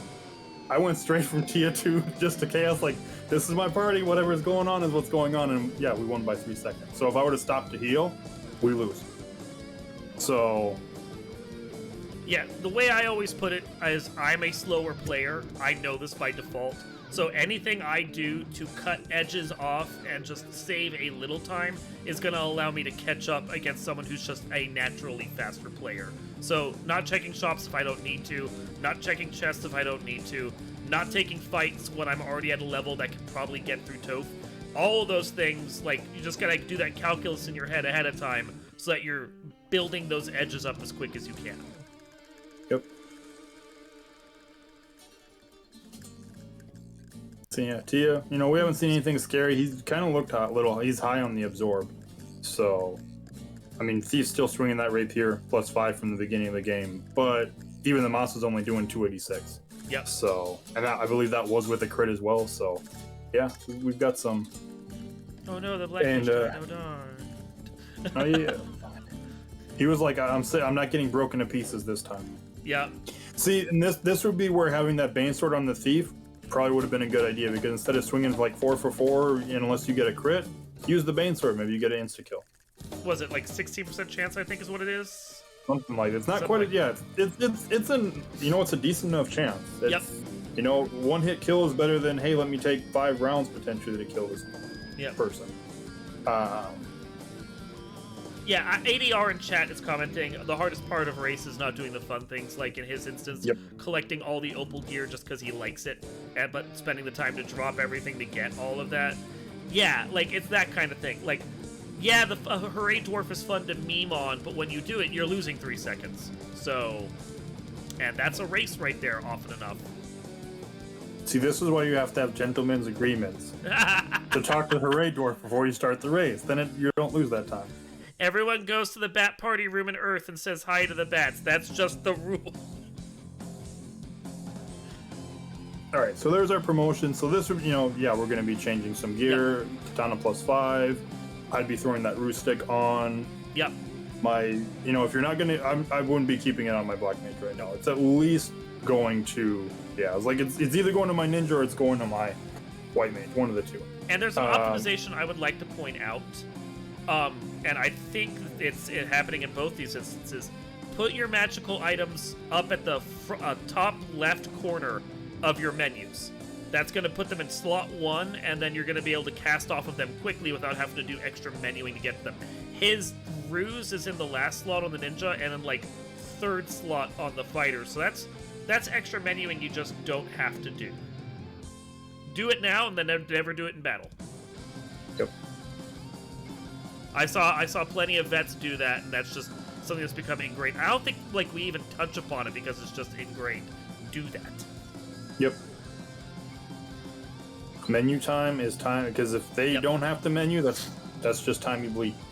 And this was a slightly farther spot to park away from too, if we're gonna just critique everything. That spot's you could save a couple tile steps as opposed to the grass spot that was immediately right up against the mountain and under the river. Yep. Sorry, I didn't mean to cut you off there, by the way. No, that's fine. I'm just looking at that knight. Like, that is a chunky knight. Oh god, he is! 22, level 22 is 700 health. He's all beef right there.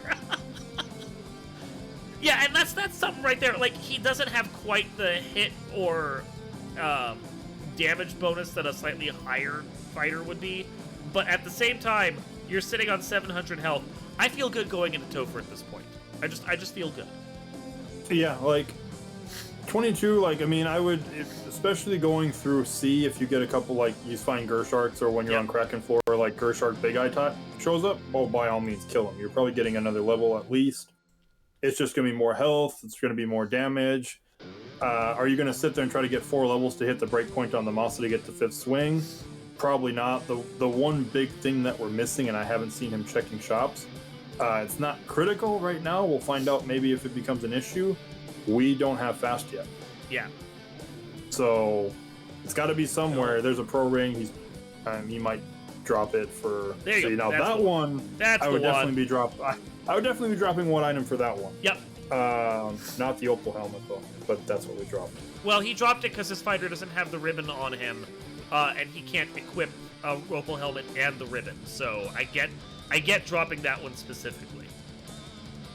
Actually, honestly, keep the opal helmet equipped to the knight, and put the ribbon on the thief or the ninja, and then you have, cause the white mage doesn't have invis 2, has ruse, but white mage first turn could just wall the knight.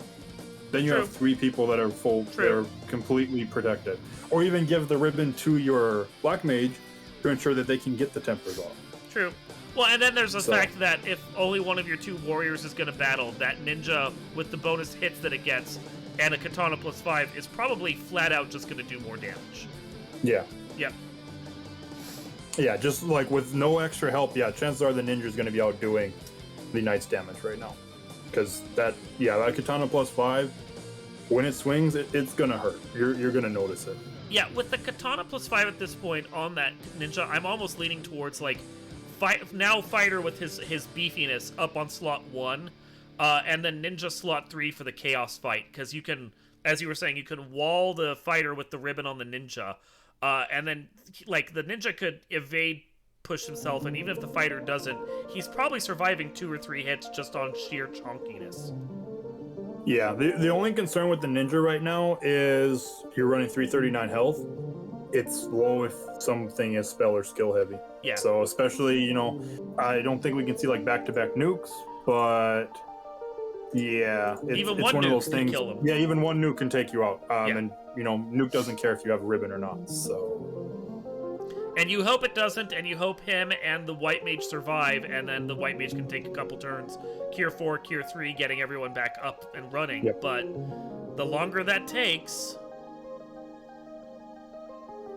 the better chance. Because I mean, nuke might not kill the ninja outright because of the high health, but could leave him on death's door, and then hey, let me just use a lit 3, fire 3. It's like, oh hey, look, it's enough to kill your ninja.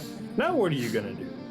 So that's also something to keep in mind when you know, not only when you're doing party select, but as you're progressing through the seed, you start to get to Topher. You know, you're gonna have your strategy. This is how I'm taking care of the bosses. What do you have for backup strats in case something happens and that doesn't work? well, and something else to think about is you can't get nuke or nuke nuclear back to back, or that combination. But that doesn't stop a nuke poison, nuke inferno, or nuke something nuke. Yeah. You might get a brief respite, but that doesn't mean it's going to be a big respite. Yeah. Mm-hmm.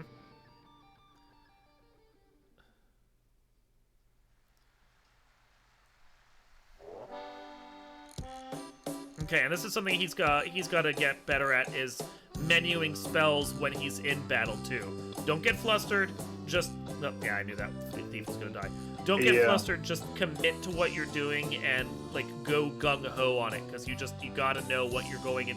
It's what you were talking about. Pre-plan the battle when you're going into battle, so you know what you're gonna be doing. Yeah. The one thing, like, he's casting Temper to try to take him out. You have Brack. You have Brack. Yeah, it's Kraken 1. Like, if it was Kraken 2, yeah, don't try, you know, temper your fighters instead. Yep. But yeah, you've got Brack. Like, this could have been like fight, harm 4, Brack. Yeah. Or even just, turns, you know, maybe. or even just, you know, be like, I'm not even doing anything with the white mage. White mage is like, white mage, you're just wait. Yep. Don't waste my time. Yeah, and those are things that are important, is knowing that the wait command is there, so just use the wait command for party members that don't have a lot to do. Don't waste time with them. And also, maximize your efficiency on what you're doing. Like you were saying, the Brack is there. Brack is a 1 in 4 chance of landing, or just about. Yeah, it's close enough, so... Yeah, like, there is a chance it doesn't land any of those 4 times, but, like, you were in that battle for 4 rounds. There's a good chance one of those 4 rounds, Brack is gonna land before you kill Kraken. So, but you're in go, so it's time to go. And that Kraken was kind of a perfect example of why you never want to underestimate Kraken 1 either. Because Kraken 1 is one of those bosses where it can be a complete pushover, where it's like, hey, I can roll up on everything, yeah, I'm not Kraken 2, but I'm still going to hit your equipped ninja 8 for 500. I don't really care about your evasion. Yeah, that ninja Kraken is 1 not poorly equipped, and it has decent health, and Kraken still took it out in 2 rounds. And, you know, it's a level 20 and low 20, so it's sitting over 100 agility, so it's not slouching when it comes to evasion either. So, that's why it's like, I honestly, it's like Kraken 1, first turn on the ninja, since it's my top one, I had to use that ruse stick. Just as like, here, have some more evasion, because Kraken does Kraken things. So I also want to point out, he parked a few steps away from Toph, and then I don't believe he hard power cycled. We know there's a hero run here, at least somewhere after the first encounter. I might, like, as you were saying when we were first just starting to discuss this, burn power cycles to get to the hero run that's in this encounter table, but also park right up against the fortress so you're not wasting 2 or 3 steps outside that you might actually want inside. If you end up getting a fight 2 steps from the floor to fight to chaos, and then you die to it, you're gonna regret parking further away at that point. Mm-hmm. And we have seen that. So, like Iron Gulls with Nuke or something that have taken people out right before chaos? That's happened in tournaments recently. We've seen that. I mean, there's a thing like for this one, all encounters are runnable, but that's not always the case, and there are unrunnable encounters. So, yeah, you might get an encounter on any of the floors like, hey, this is unrunnable, and oh, by the way, now we're going to kill you. And there's nothing you can really do about it. So... And if you have problems with controlling the airship, bear in mind you can push B and hold that to slow it down so you can more accurately land it any point you need to. I have had to do that before. That, or just get used to quick tapping to get it to land right where you want it before lowering it down. Sometimes you just have to. The number of times I have done quick taps in Ice Cave to not fall in a hole, like, I can slow my character down, but sometimes I just want that precision. Yep. Yep. Yeah, that reminds me of different Final Fantasy where it's just like, all right, going to be really careful walking around now because I don't want to fall to a floor below. So, yay, Mystic Quest, Ice Pyramid, Chaos, Focus Tower. Well, there's also, if you're doing Encounter Manip in Final Fantasy III on the Nintendo, like, just bumping up against the wall will actually increase your step count a certain and variable amount of steps. So you got to get really good at those precise taps. Yep. All right, speed bump. So we just... The attack with everything? Yeah, he just did full attack. I mean, I get it. And this is why you probably... Okay, he got lucky. Yeah. I mean, Nuke's on 2. I guess Locke is also it's a on chunky 2, lich. but... Yeah, he is kind of a chunky lich. I mean, you've also got Fire 3. Like, this would have been where it's like, hey, you bought Fire 3. You might as well use it. Fire 3, Harm 4, it's the perfect time for them. They get to shine. Harm 4, I almost would say no, just because it shares levels with Heal 3, and you might need those later. Fair enough. But I think Fire 3 just share with, like, Brack. The one thing, if it wasn't on the same level of Heal 3, though, like, that's the one boss battle you're going to get here where Harm is going to actually do its full damage. Because it'll crit against the undead, where it won't crit against anyone else, even if it is doing damage. So. Yeah, but I mean, if anything, I would, if you didn't want to have him cast spells, make him wait, because wait takes, I think it's like 2 seconds or close to that on an attack. It's a significant chunk of time. So yeah, if you're not gonna have somebody do something that's actually meaningful, don't just have your mages attack. Make them wait. Yeah. Like punching for 2 damage is unlikely to kill the boss. Yeah, like the only way I'll say no, like, if your white mage is actually the one swinging your Masa, or your red wizard has the Vorpal sword, you can have them swing that because they might get a good crit and get some decent damage in, based off of that. But honestly, when they're unarmed, no. Sorry. When they're unarmed, don't have them swing. Yeah. They're not black belts. I was just gonna say, in this particular instance, with that Vorpal plus, was it 1+1+2 something, and you got the Katana +5, and you have a Maza. I might throw the Maza on the white mage just for maybe on the off chance a boss kills both of my melee people, because we've seen that happen in tournaments before. Your fighter is going to do good damage with the Vorpal, but realistically, you're kind of hoping that the thief is the one that's doing most of it. So... Yeah, my concern is honestly Kraken. Yep. Because if any of the bosses are going to one-shot my knight, Kraken's going to be the one that's going to do it. Because I mean, it's not nasty scaling, but Kraken really doesn't need a lot of help when it comes to strength. So because it has all those hits. Dark Twin Shot talking about slightly more time selecting weight than doing the fight. Bear in mind that you can kind of like preload your controls in there. So if you're good at like just having knowing what your commands are and doing your menuing, you can, like, as the menu is fading, you can start pressing over to get the wait command already set up. So the wait command goes, and you can, like, save frames that way, and it will save time over watching your people actually punch something for no damage. Yeah, the biggest time sink is the animation for actually punching. Yeah. Thank you. Rich Spork actually remembering the term that my brain blanked on. Buffering commands. So they're going, there's a word I should know, and I don't... Oh, well, that sucks. Yeah, that's the one... I mean, Kraken 2 does Kraken 2 things like, hey, you got a single life caster? Yeah. That's who's dying. So it looks like it took 2 rounds for that to happen, though. That might be an instance where, with you having both the Ruse Stick and the Defense Sword on your characters, throw one of the 2 of them on your White Mage, and don't have the White Mage do anything else except buff defense. Yeah, if the white mage had like Invis 2, Yeah. have him cast have him or her cast Invis 2. Might have avoided dying there. Yeah, but other than that, This is that bad. high roll. Yeah, this is not great. no. Yeah, it's not good at all.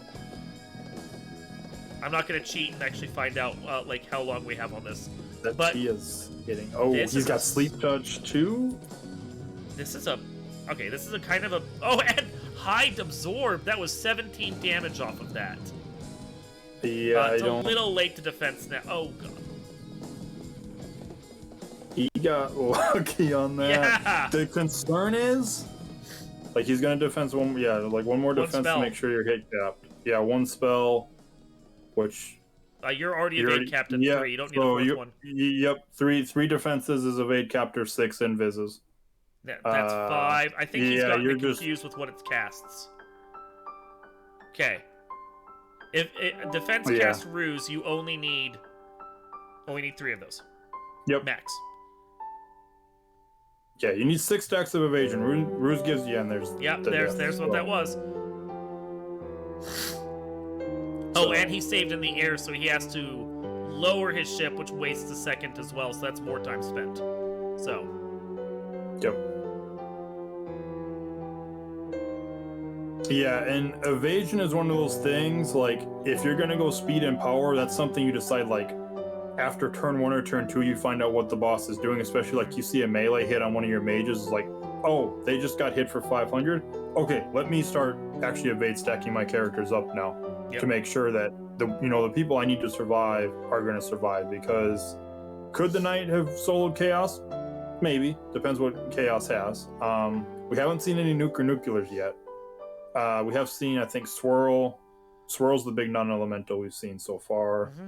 Seen Inferno, but that's elemental. So yeah, we haven't seen any of the really scary nuke or nuclears yet, which could mean chaos has both of them and multiples of them too. So okay, so I enjoy the Sarah's multi-instrumentalist Sarah as a flag that exists. I don't use it for the exact reason that Kumo was just having a problem with there at the tablet, which is you're looking for loot and you don't see loot, so you just start spiraling around your menu trying to find it. 2 different ways to do it. Don't play with that flag if you have problems like I do with quick reading things and like finding what you're looking for right off the bat, because you want your eyes to be able to just naturally focus on what you're looking for, and something like the loot being turned to the hurdy-gurdy could confuse you. The other way to do it is always remember that with a full row of heal and pure and soft, and then a second row of cabin or tent and cabin and house, your loot will be 2 menus down. So, like, either always fill those items and have one of each in your inventory if you have problems with menuing, or don't use something that's going to confuse your brain. Yep. And I err on it's always going to be the first key item in your inventory. So if you're missing one of those, it'll be the one that's on the second row. Yep. So with auto sort on. Now, if auto sort is off, with auto sort on, all bets are off, and you have to learn a whole different way of menuing. Yep. Which we all had to do at one point. That was fun. I remember those days. Healing was so much fun. You got real good at it after a while, though. Oh yeah, you got really good at using healing potions. You didn't have a choice. Like, I want to race this. Get good with healing potions. Why? Because you're gonna lose your races if you don't. Where's my heals at? Okay, I have to do up over up to get to it each time. Let's do this fast. Yep. No. Yeah. When you started like clearing out your save items, like, all right, I just want to make sure I only have to do one menu. Yeah. Good times. Back in my day. The number of people that complained when autosort became a thing, like, because they learned to menu. Like, I get it, but let's all move forward here. So, but yeah, no, there are still some menu management you want to do in the case of loot and some things, and knowing how to menu manage and better do it is one way. It's part of the reason why, like, I always play with the accessible spell names, is because my brain has... Excuse me. My brain has problems with that. So, like, anything that confuses my brain, I have to turn off. See, then another thing to kind of know, it's nitpicking, but the way he's stepping through the water, some of the floors, he's taking extra steps because if you're walking at the bottom of rooms, you don't advance your step counter, things like that. You know, 1 or 2 steps might mean the difference between getting an encounter or not on right before Chaos 4. Yeah, if you're watching me while I'm playing, even if my mic is off, you'll see every time I take a misstep in Topher, I grouse to myself, there's 2 steps lost. So... You might not see that on my camera, but it's definitely going through. I was like, yep, there's an extra step there. Yep. There's one there. It's like, Yep. you know, you need to stop doing that. Now you're 15 minutes behind because you did that step right there. Yeah.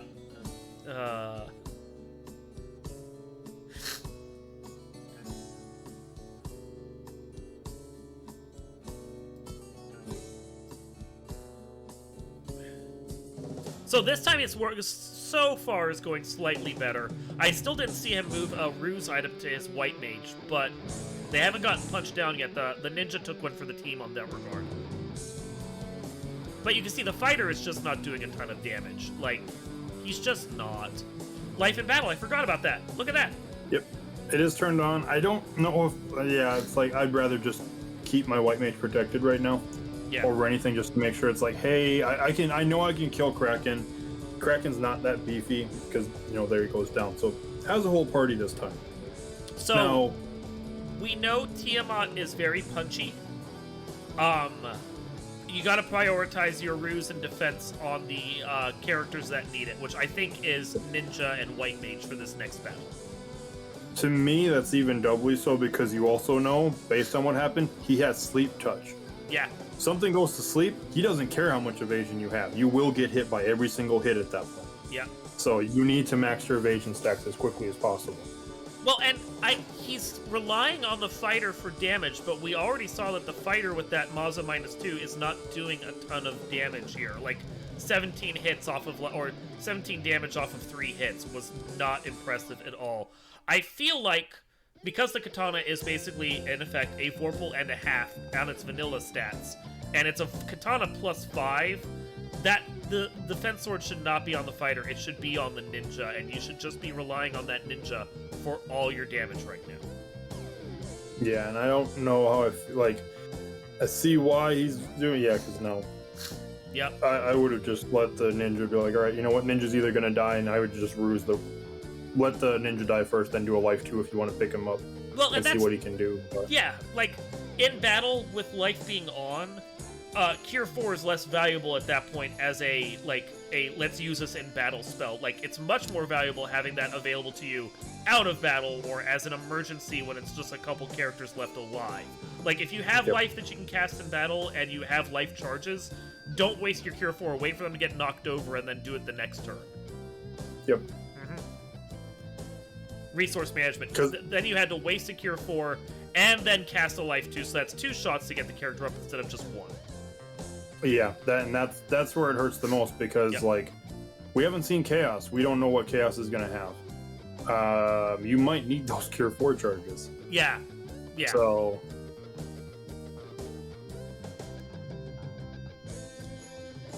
All right, made it to Chaos 4. Got all of our light warriors up, and we'll see if he does any last-minute party finagling. Change some equipment around, maybe. If he doesn't, I would really like to see... Yeah, I would have moved the ruse to the ninja. I would like to see Wall on... Have that white mage start with Wall. Yeah, he's not prioritizing the damage that the ninja can do, and I think that's a mistake.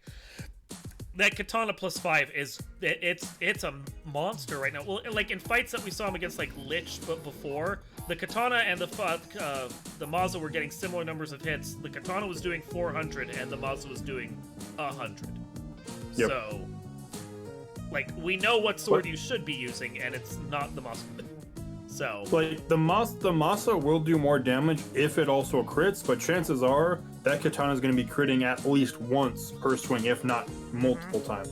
The Maza, you're probably only going to get one. You might get a second crit, but that katana could easily be like, hey, I'm going to do 4 hits. I'm going to crit all 4 times too, because that's how high its crit is, especially when it rolls to a +5. And Ale comments in chat, not just the defense should be on that ninja, but also the power bonk, which I agree with.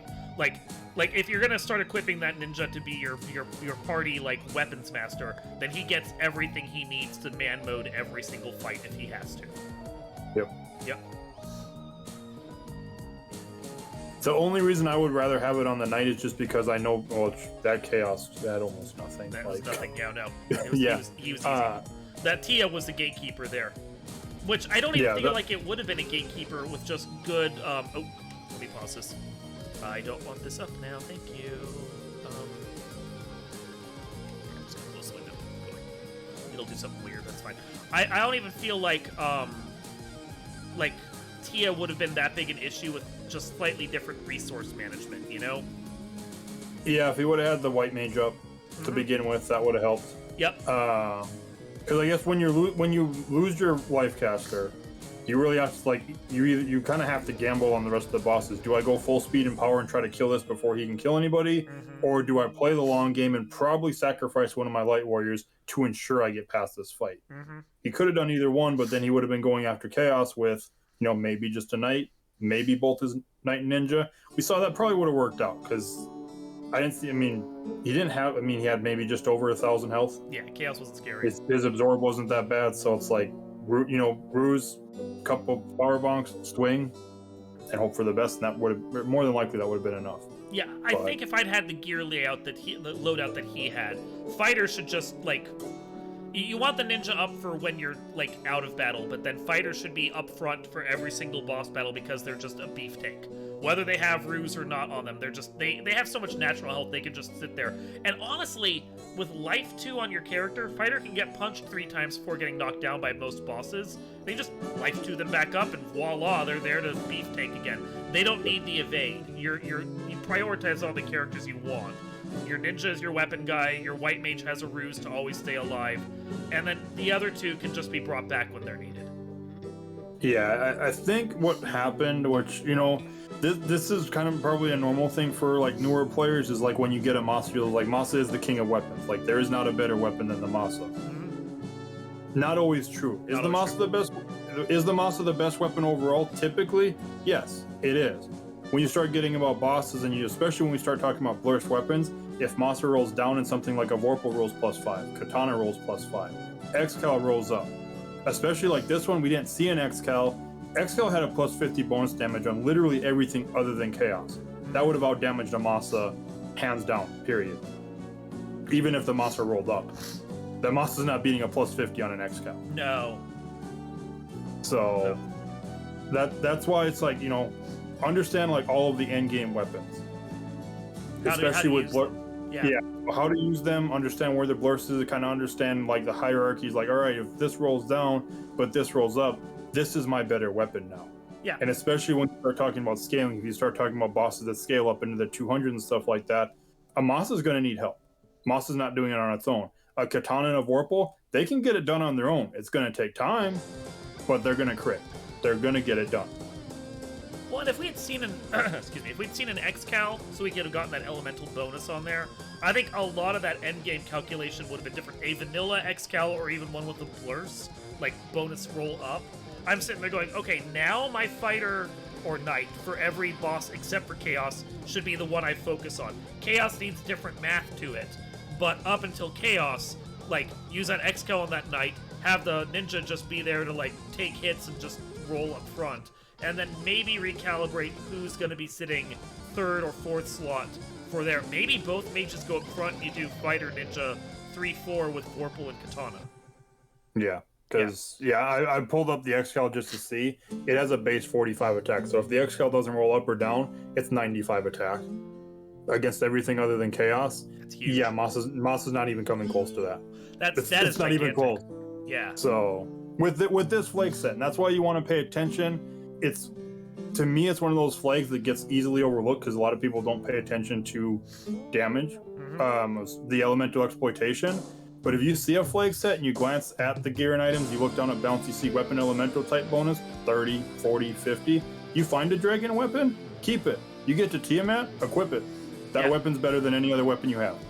Well, and there's a chart somewhere, I don't know if it's on the wiki or if it's elsewhere, that tracks what the elemental weaknesses of the enemies, and especially the bosses. And knowing that, like, I think Tia and Kraken are both mage types, so the rune sword could do damage to them. Plus 50, like, even on the low end of rune sword, low end, that's a huge damage bonus against that boss. So that puts it up. Put it up to like monster levels. Yeah, that right there alone is worth taking against Kraken right there if that's what you have. So. Yeah, that. What else? Like Kraken Coral Sword also does Kraken. So, yeah, Sun Sword works against Lich. So yeah, that's why it's just like it's one of those. It's one of those. It's a lot more advanced when you start getting to that. But when you see those weapons, don't just write them off as like, oh, that's not an end game weapon. It might not be a permanent end game weapon, but hey, I'm going up against this boss. This weapon's gonna work, and it's gonna work a lot better than hey, my Silver Sword or my Flamer Ice Sword. Yep. So, any other questions in chat before we wrap this one up? It'll take them a couple to write it. I think after this, I'm gonna do I had a VOD review that was requested for me for announcing and commentary from Math Girl, so I'll stay here. You're welcome to stick around, Link, if you want, or you can bounce out at that point. So. I will probably bounce out because I know I've probably got somebody bugging me on Discord. I've had it muted, so I'll probably hang around. No worries. I'll hang around in the chat though. Cool, so. cool. It looks like we're good though. Oh, we have one. Q had a question. What's the max power bonk usage? Is there a cap? There is, but you're unlikely to get to it in battle, I think is the answer. Like, it can cap, but I don't even know. I don't think anyone knows what the exact cap is on that because it's slow to get there. Like, it's 20 I think hits or bonk something. gives you, because I think bonk gives you, what, 12? It's 8 or 12 attack power per use. And I thought it was cap is 10, but it's in that Or maybe range. it's 10. Yeah. But I won like 255 is cap, I believe. Yeah, so you'd have to use it like 24 times or something. Yeah, I mean, you can do it. I think we did it on a Duckling boot camp where we had like Greg do it on a black belt, and just to get the black belt to 255 and then punch chaos to see how much damage the black belt could. Yeah, it was like 5,000, 6,000 damage. So it's been done. It's one of those fun. Yeah, by all means, go get a power bonk and get your character and just like, all right, I'm gonna swing my weapon at 255 power. Have fun, chaos. I'll see you in the afterlife. But yeah, it is something that you'll see if you have like 3 characters that have temper or something, and they're all using temper together. You can get close to that cap with just 3 guys just casting it over and over again during a long battle. Whether or not you actually realize you're at the cap is a question, just because of variance of hits and damage, though. So. Yep. Yeah. Yep. Cool. I think with that, then, we're going to wrap this one up. I'm going to leave this running for a couple guys while I get Math Girl queued up. So you're welcome to just stick around, and then we're going to do a commentary VOD review for her in just a couple. She had a race from something. I don't even think it's Final Fantasy, actually. But we're gonna go VOD review that because I was requested to do so. So we will keep this party rolling. Oh, sorry, hold on. Link, thank you for joining me for this. You did most of the heavy lifting, honestly. No, you're welcome. I saw you doing like, you know what? I don't really have after I get home from the movies. I don't have anything going Saturday. I'll help out. It's no big deal. Appreciate it. So. You know more about the game than I do, even though I've been running as long as you have, if not, I think slightly longer. So you're better at this. Slightly longer, yeah. Cool. Thank you, sir. Yep. All right. With that, I'm gonna get the next thing going here.